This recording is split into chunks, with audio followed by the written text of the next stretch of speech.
Bueno, en esta ocasión vamos a ver la crisis del sistema colonial en América. Em, entonces, para empezar a hablar acerca de esa crisis del sistema colonial y que empezaron a dar paso a las independencias de todas las colonias españolas, ¿sí? Recordemos que las colonias españolas eran o son los países que hoy en día hablan español, ¿cierto? Entonces, muchos países. Esas eran las colonias españolas. Entonces, para empezar a hablar acerca de la crisis del sistema colonial, ¿sí? Que empieza a dar paso a las independencias de estas colonias españolas, tenemos que hablar acerca de causas externas y causas internas, ¿listo? Entonces, como causas externas es lo que nosotros llamamos, o lo que pasó en otras partes del mundo, o sea, que no pasaron en América Latina, sino que pasaron en otras partes del mundo, que terminaron influyendo en las naciones de América Latina y que ayudaron a que se empezaran a independizar, ¿listo? Entonces, por un lado tenemos la ilustración, ¿sí? Esta idea loca de pensar por sí mismos, ¿sí? De no creer en todo lo que nos dicen, esta idea loca de pensar que todos somos iguales, que todos tenemos los mismos derechos y no una persona por ser enviada de Dios o una persona por pertenecer a la nobleza, ¿listo? Por tener un apellido, por tener una familia importante, no significa que sea más importante que yo, ¿listo? Entonces empieza esta ilustración, esta idea de la ilustración en Europa que empieza a influir en criollos, ¿listo? Recordemos que los criollos eran los españoles nacidos en América.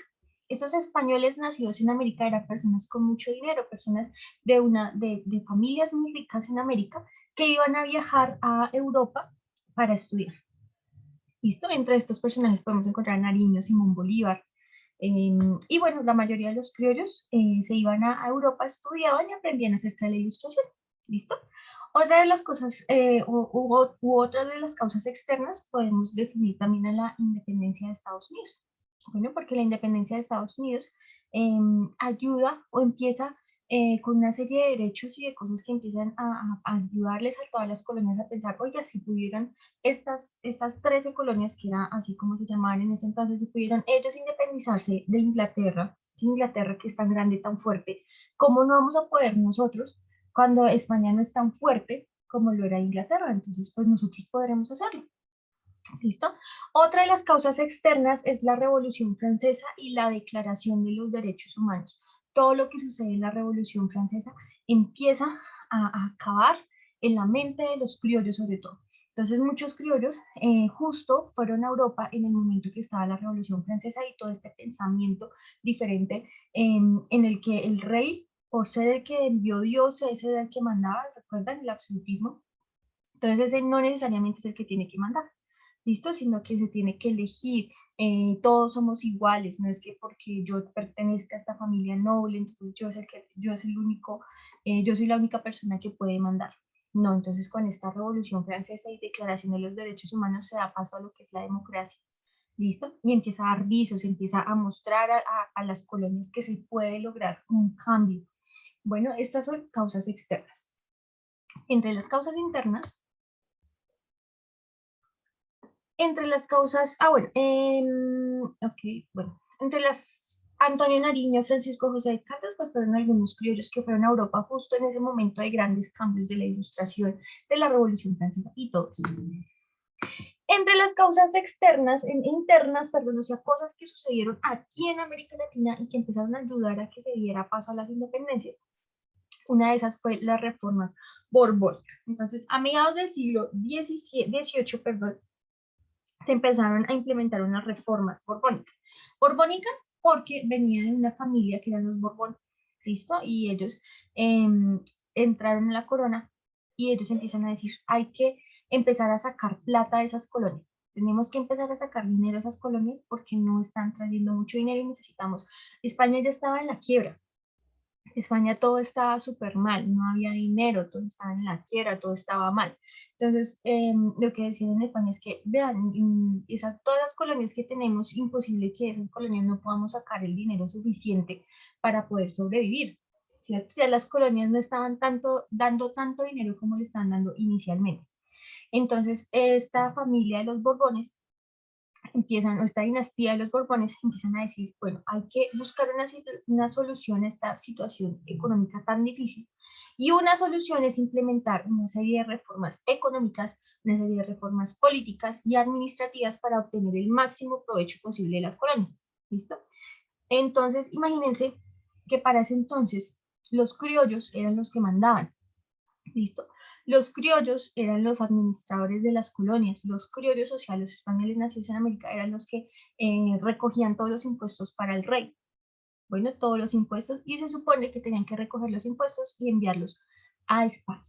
Pero eso no sucedía, porque imagínense que los criollitos, pues eran como medio ladrones. ¿Listo? Entonces estos criollitos lo que hacían era recoger todos los impuestos y le decían al rey, no, es que esas colonias no tienen ni un centavo, son pobres, eso mejor dicho, eso es un moridero, eso ahí no hay plata para sacar, no hay nada. ¿Listo? Pero ellos sí recibían dinero y ese dinero lo usaban para ellos mismos, ¿sí? Entonces, cuando empiezan estas reformas borbónicas, entonces empiezan a dar cuenta que las colonias sí dan plata, que los criollos se están quedando con la plata y que a España no llegan ni un centavo. ¿Listo? Entonces acá empiezan una serie de reformas. Entre esas reformas aparece la cuestión de que ya los criollos no pueden ocupar ningún cargo público. O sea, ellos ya no pueden recoger plata, los impuestos ya no los pueden recoger como lo hacían antes. Ya no lo podían recoger porque los de España se dieron cuenta que ellos estaban robando la plata. Entonces dicen, ustedes ya no van a ocupar esos puestos, sino que los van a ocupar un español, español, español. O sea, ya criollos no pueden ocupar eso, sino un español, una persona de España enviada por el rey directamente. Bueno, entonces suben, entre esas reformas económicas es que suben los impuestos muchísimo, suben esos impuestos de una manera muy, muy, muy abrupta, ¿cierto? Y eso hace que muchas personas se molesten. Eso hace que muchas personas, pues imagínense que compren un huevo en 200 pesos y que al otro día esté en 1000 pesos, pues es un cambio muy abrupto y eso hace que las personas pues se molesten muchísimo y se empiecen a librar ciertas revoluciones, o revueltas mejor, ciertas revueltas. Hay que tener en cuenta que una revolución, una revuelta no es lo mismo, ¿listo?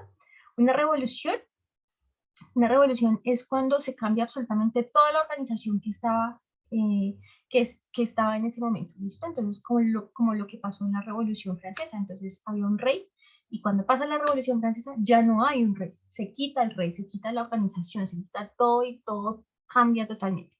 Una revuelta simplemente es como un desorden, ¿sí? Un desorden que se hace, un desorden público que dura unos días y ya después todo sigue normal. Entonces, revolución es que cambia todo absolutamente y revuelta es que cambia, no cambia, sino que se hace un desorden y ya al otro día está normal. ¿Listo? Igual, como siempre. Ah, bueno, otra de las cosas que hace las reformas borbónicas, que bueno, es subir los impuestos e impedir que los criollos puedan ocupar cargos públicos. También También empieza a modernizar el ejército, la marina de guerra.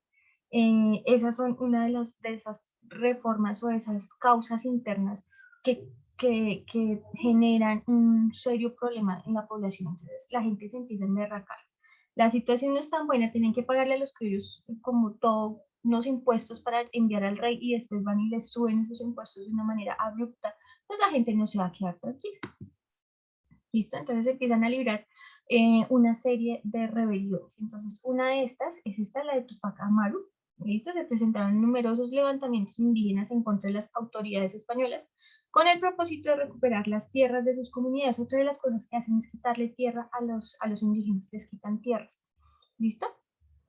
Eh, También la cuestión de que los corregidores, que eran unos personajes muy importantes durante la colonia, que se supone que tenían que ayudar al indígena a evitar que fuera masacrado, evitar que fuera maltratado, ¿sí? Al contrario, eran los que más maltrataban a los indígenas, los trataban muy feo.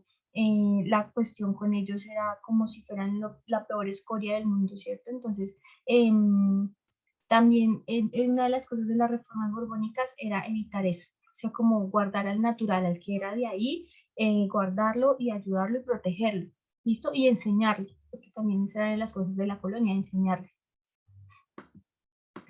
Bueno, una de las cosas de Tupac Amaru es como uno de las rebeliones indígenas más importantes, se empiezan a librar.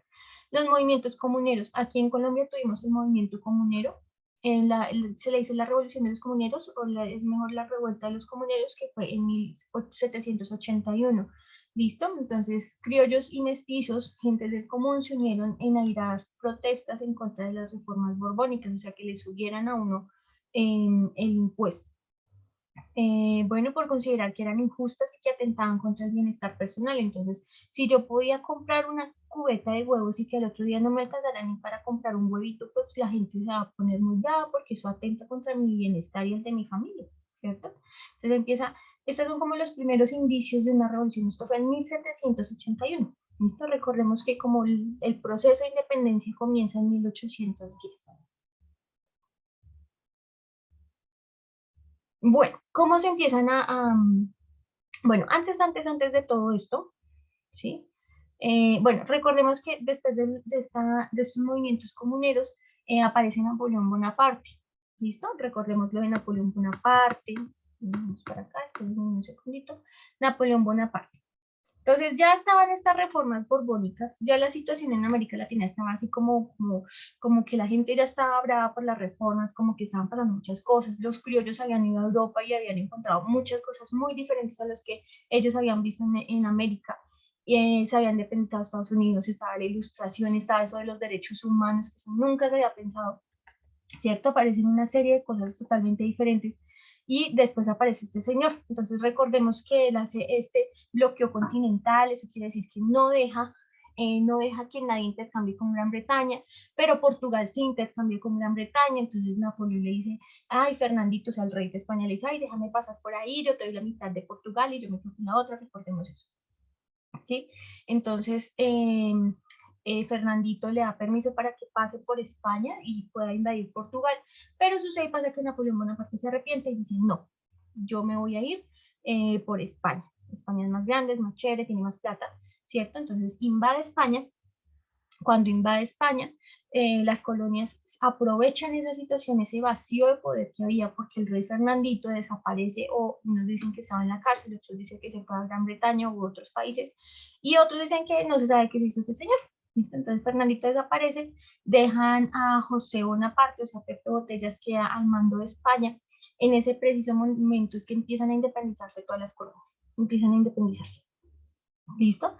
Empiezan a independizarse en un comienzo diciendo que apoyan al rey Fernando y que no están de acuerdo con Napoleón Bonaparte. ¿Listo? Entonces dicen, no, es que nosotros nos vamos a independizar mientras llega el rey Fernandito VII. ¿Listo? Vamos a esperar que llegue Fernando VII, que él vuelva a retomar ese poder y seguimos siendo colonias. ¿Listo? Eso fue lo que sucedió en 1810. No es que hayamos sido independientes así de una vez, no, eso no ha sucedido. Listo, ya, eso dejémoslo hasta ahí.